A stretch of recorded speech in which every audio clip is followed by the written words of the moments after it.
Ang galing ng anino namin, oh. Yan. Ano yan eh? Anong oras na? 7:00 ng umaga. Dito yan sa Villarosa Residence sa may Santo Tomas, Teresita, Batangas.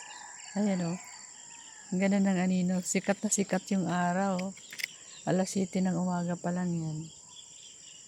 Ayan. Ang ganda tingnan ng anino namin. Tapos may karap na bulaklak. Ang ganda oh. Ang ganda ng bulaklak. Ano kayang pangalan ng bulaklak na to? Mga guys, anong pangalan ng bulaklak na to? Cosmos ba to? Ito ba yung cosmos? Ayan. Ang ganda tingnan. Kulay dilaw. Kulay araw.